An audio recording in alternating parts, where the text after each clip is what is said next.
അസ്സലാമു അലൈക്കും. Welcome back to Wisal media. ഞാൻ ഫക്രുദ്ദീൻ പന്തോർ.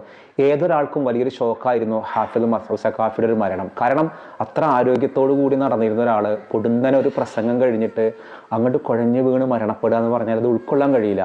സത്യത്തിൽ ഓരോ പ്രാസംഗികരും ശ്രദ്ധിക്കേണ്ടുന്ന ഒരു കാര്യങ്ങളുണ്ട്. കാരണം ഈ രാത്രിയിൽ മണിക്കൂറുകളോളം നീളുന്ന പ്രഭാഷണങ്ങൾ, അതിനുവേണ്ടി എടുക്കുന്നൊരു സ്ട്രെയിന്, ഉറക്കമൊഴിയുക, കൃത്യമായിട്ടുള്ള രാത്രിയിലെ ഭക്ഷണക്രമങ്ങൾ തെറ്റുക, അല്ലെങ്കിൽ ഇങ്ങനെ ഒരുപാട് സ്ട്രെയിൻ ഈ പ്രസംഗിക മേഖലയിലുണ്ട്. അതുകൊണ്ട് തന്നെ പ്രസംഗിക്കുന്ന ആളുകളോ അല്ലെങ്കിൽ അവരുടെ കുടുംബങ്ങളോ കൃത്യമായിട്ട് നമ്മുടെ മതനേതൃത്വവും അറിഞ്ഞിരിക്കേണ്ട സംഗതിയുണ്ട്. വയത് സംഘടിപ്പിക്കുന്ന ആളുകൾ, വയത് പറയാൻ പോകുന്ന ആളുകൾ, ഇവരൊക്കെ അറിയേണ്ടുന്ന ഒരു കാര്യങ്ങളാണ്. വളരെ ഗുരുതരമായുള്ളൊരു മുന്നറിയിപ്പാണ് ഈ ഒരു മരണം നമുക്ക് നൽകുന്നത്. അദ്ദേഹം സ്വന്തം നാട്ടിൽ നടത്തിയൊരു പ്രഭാഷണം കഴിഞ്ഞിട്ട് വീട്ടിൽ വന്ന് ഒരല്പം വിശ്രമിച്ച് സുബഹിയാകുമ്പോൾ വീണ്ടും എഴുന്നേൽക്കുന്നു, നമസ്കരിക്കുന്നു, നമസ്കാരം കഴിഞ്ഞ് തീരെ ക്ഷീണിച്ച് വീണ്ടും കിടക്കുന്നു. ആ ഒരു കിടത്തമാണ് പിന്നീട് അദ്ദേഹത്തിന് ഒട്ടും സുഖമില്ലെന്ന് തോന്നി. അങ്ങനെ കുഴഞ്ഞിട്ടാണ് ഈ ഉസ്താദ് മരണപ്പെടുന്നത്. പക്ഷേ ഇങ്ങനെ കുഴഞ്ഞു വീണ് മരണപ്പെടുമ്പോഴാണ് നമ്മൾ ശ്രദ്ധിക്കേണ്ടുന്ന ഒരു കാര്യം, അദ്ദേഹം സ്വന്തം നാട്ടിൽ പോലും പ്രഭാഷണം നടത്തിയ കാര്യം ആലോചിക്കുമ്പോഴാണ് നമസ്കാരത്തെക്കുറിച്ചും ഒരു മുസ്ലിം എങ്ങനെ ജീവിക്കണം എന്നുള്ളതാണ് അദ്ദേഹം അവസാന പ്രഭാഷണത്തിൽ പോലും വിശ്വാസികളോട് ഉണർത്തിയിട്ടുള്ളത്. ജീവിതത്തിൽ പ്രായപൂർത്തിയെത്തിയതിനു ശേഷം ഒരു നിസ്കാരം നഷ്ടപ്പെട്ടതിന്റെ പേരിൽ ഖേദം വന്നിട്ടുണ്ടോ? ഇനി റബ്ബേ നഷ്ടപ്പെടുത്തില്ല എന്ന തീരുമാനമുണ്ടായിട്ടുണ്ടോ? ഇപ്പോഴും അത് പ്രശ്നമാക്കാതെയാണോ മുന്നോട്ട് പോകുന്നത്? എങ്ങനെ പറയും ഞാനൊരു മുസ്ലിമാണ്? എങ്ങനെ പറയും ഞാൻ അള്ളാഹുവിനെ വിശ്വസിക്കുന്നവനാണ്, അള്ളാഹുവിനെ അംഗീകരിക്കുന്നവനാണ്, മുത്തുനബി തങ്ങളെ സ്നേഹിക്കുന്നവനാണ്? പറയാനൊക്കുമോ? മനസ്സ് സമ്മതിക്കുമോ? മറച്ചുകൊണ്ട്, ചാക്ക് മറച്ചുകൊണ്ട് ജീവിക്കുന്ന പട്ടിണിപ്പാവങ്ങളുണ്ട്. ഭക്ഷണം കിട്ടാതെ മണ്ണ് ഉരുട്ടിയിട്ട് ആ മണ്ണ് വേവിച്ച് കഴിക്കുന്ന പാവങ്ങളുണ്ട്.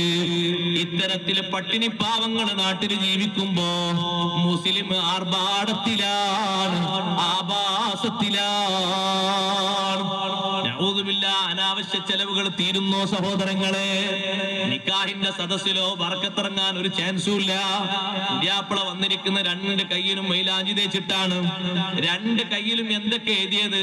അവന്റെ പേര്, അവളെ പേര്, വിളിക്കണ പേര്, ഓമന പേര്, നാട്ടിലെ പേര്, പിന്നെ കുറെ റോട്ടിൽ കാണുന്ന കുറെ സിഗ്നലുകൾ, കുറെ ആരോ മാർക്കുകൾ, കുറെ അമ്പിളി അമ്മാവൻ, കുറെ പലതും എഴുതി വെച്ചിട്ടുണ്ട്.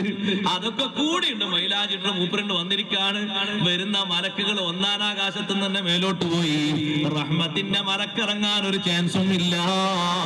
കയ്യിൽ മൈലാഞ്ചി തേക്കല് പുരുഷനെ. ഈ പ്രഭാഷണങ്ങളൊക്കെ കേൾക്കുമ്പോൾ എന്തുമാത്രം സമുദായത്തിന് വേണ്ടി സേവനം നൽകിയ ഒരാളാണ് നമുക്ക് മനസ്സിലാവും. അപ്പോൾ നമ്മൾ ശ്രദ്ധിക്കേണ്ടുന്ന ഒരു കാര്യം വെച്ചാൽ നമ്മുടെ ഈ വീഡിയോ കാണുന്ന മഹല്ല് കമ്മിറ്റി, ഇസ്ലാമിക പ്രവർത്തകരുണ്ടാവും. ഇവരൊക്കെ നോക്കേണ്ടത് ഒരു കാരണവശാലും രാത്രി പ്രസംഗങ്ങൾ നമ്മൾ പ്രോത്സാഹിപ്പിക്കരുത്. നമുക്ക് എന്തിൻ്റെ പേരിൽ 9:30-ക്ക് ശേഷമുള്ള പ്രസംഗങ്ങൾ ഇത് നമുക്ക് ഗുണത്തേക്കാളേറെ ദോഷേ ചെയ്യുള്ളൂ. ഒന്നാമതായിട്ട് നമ്മൾ എടുക്കുന്നൊരു സ്ട്രെയിൻ ഉണ്ട്. ഒരു പ്രസംഗിക്കാൻ പോകുന്ന ഒരാൾ വലിയൊരു ആൾക്കൂട്ടത്തിന് മുന്നിൽ പ്രഭാഷണം ഒരു 1.5 മണിക്കൂറെങ്കിലും ചുരുങ്ങിയതുണ്ടാവും.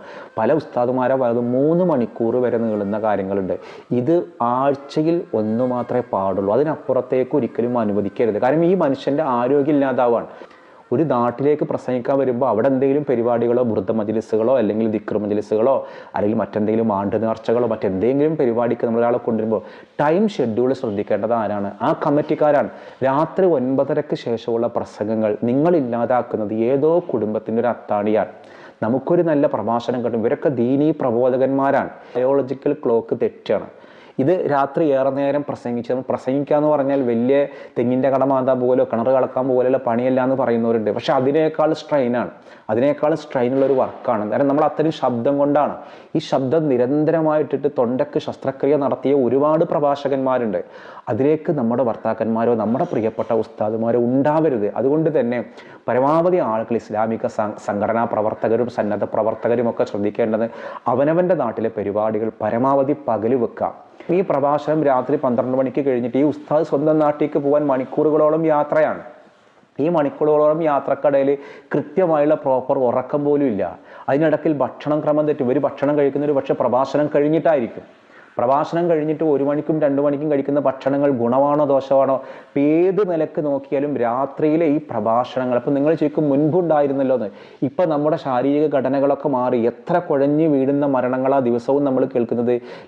നമ്മുടെ ലൈഫ് സ്റ്റൈൽ മാറുന്നതിൻ്റെ ഒരു പ്രശ്നമാണ്.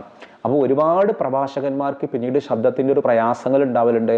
അതുകൊണ്ട് തന്നെ ഇസ്ലാമിക സംഘടനാ പ്രവർത്തകരെ ആലോചിക്കുക, ഈ ഒരു ഉസ്താദിന്, ഈ ഒരു ഹാഫിദ് മസ്ഊദ് സഖാഫിക്ക് ഉണ്ടായതുപോലെയുള്ള ഒരു അനുഭവം നമ്മുടെ ഒരാൾക്കും ഉണ്ടാവാതിരിക്കാൻ നന്നായിട്ട്, അതായത് നേരത്തെ കിടന്നുറങ്ങി നേരത്തെ എഴുന്നേൽക്കുന്ന ഒരു ശീലം നമ്മുടെ പ്രബോധകന്മാർക്ക് വേണം. ഞാനിത് പറയാൻ കാരണമുണ്ട്.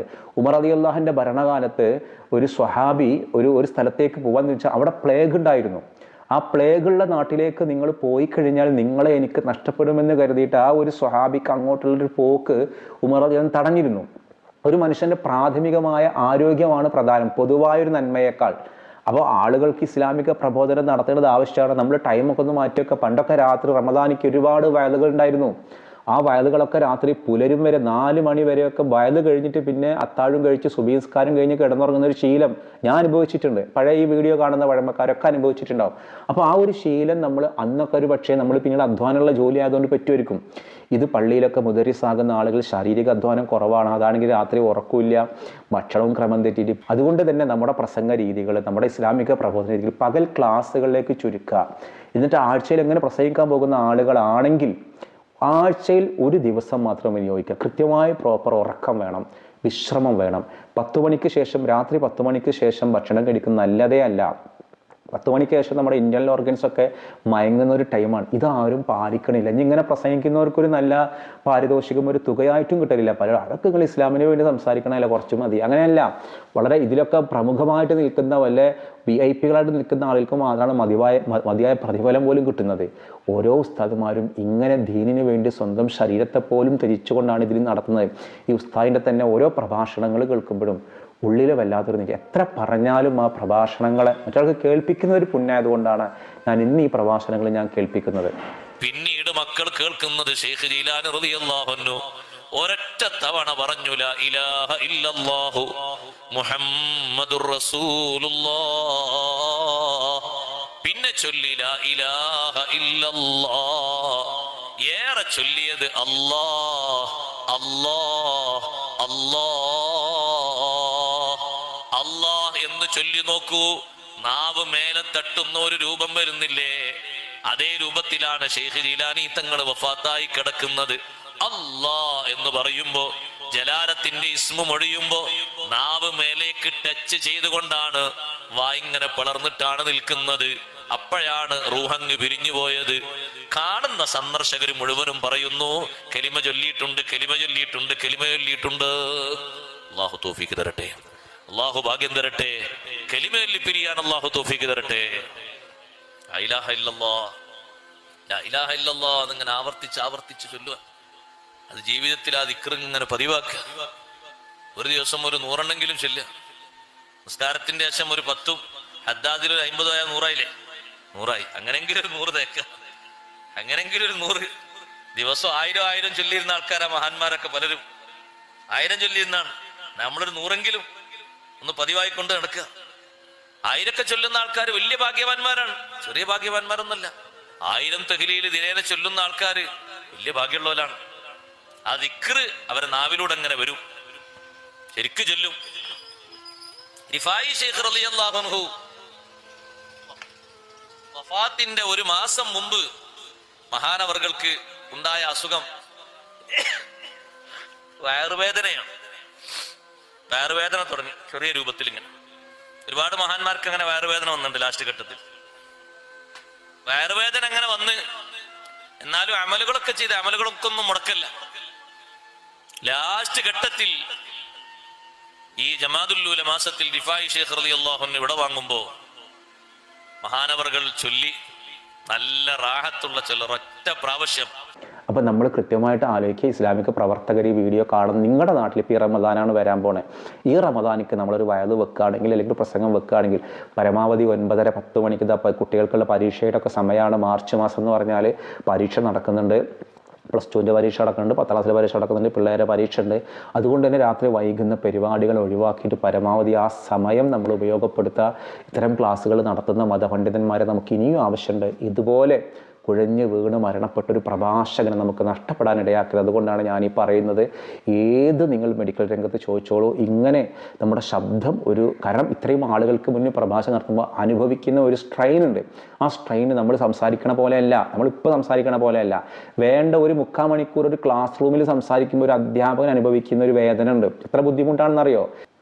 അള്ളാഹു അദ്ദേഹത്തിന് മഗ്ഫിറത്ത് കൊടുക്കട്ടെ, മർഹമത്ത് കൊടുക്കട്ടെ, ഖബറിടം അള്ളാഹു സന്തോഷത്തിലാക്കട്ടെ. ആ ഒരു മക്കൾക്കും കുടുംബത്തിനും അള്ളാഹു ക്ഷമ നൽകട്ടെ എന്ന് പ്രാർത്ഥിക്കണം. മറ്റൊരു ദിവസം മറ്റൊരു വീഡിയോയുമായി വീണ്ടും കാണാം. അസ്സലാമു അലൈക്കും.